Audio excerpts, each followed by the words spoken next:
First ever meeting between Murray State and Southern Illinois as conference opponents. It will be the 23rd all-time meeting. These two programs have only met 3 times since the early 2000s, so it's good to get a little bit of a renewal with these two teams within the region. Alongside Mike Trude, I am Luke Martin. Mike, Dean Hood taking over. They're at Murray State. He's done a really good job in turning that program around, trying to build them into what is, of course, going to be a much stiffer challenge for them on a week-by-week basis in the Missouri Valley Football Conference. Yeah, Coach Hood did a phenomenal job at Eastern Kentucky. What can you say about the Colonels?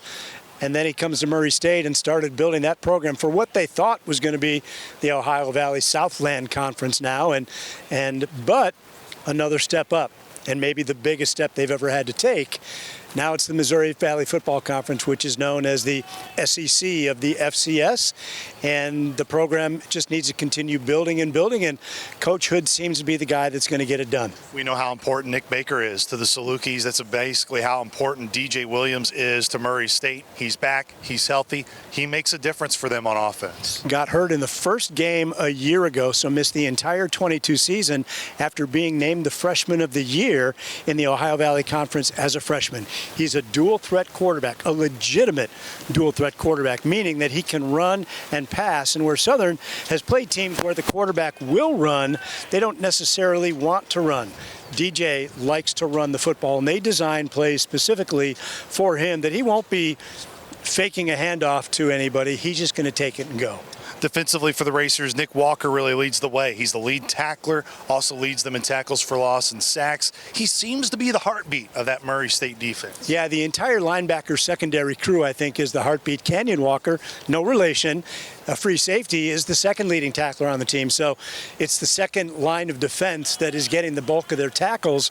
And maybe that's why that they are struggling on the defensive end, is they are giving up through the air and on the ground almost 450 yards per game. In Murray State's win over Indiana State in the Valley, a key in that game was flipping field position. Orion Phillips, he leads the league in net punting.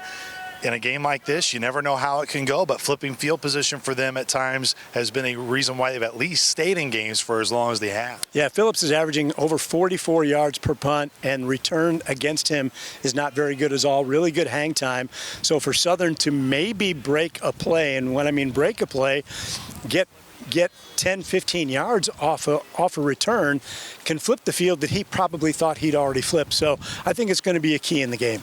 You look at this for Southern Illinois offensively, the fewest yards in a game. You look back last week against Youngstown State, 100 yards of total offense.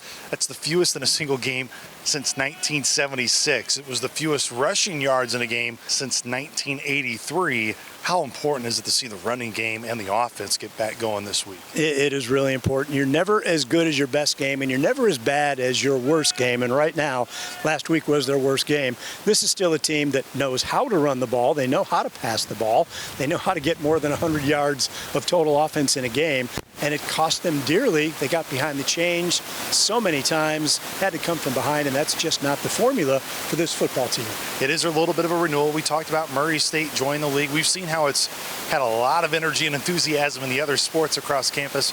I'm sure this one eventually is going to get there as well, starting Saturday. Yeah, I think it will. Southeast Missouri State, 45 minutes away, Murray an hour and a half away. So those are natural rivalries. And now that Murray is in the Missouri Valley and the Missouri Valley Football Conference, that's only going to renew itself. And if the basketball games were any indication here in Carbondale, and they're down in Murray this last year, of what this rivalry will be again, I can't wait. It's amazing that these teams have beat each other 10 times and tied twice.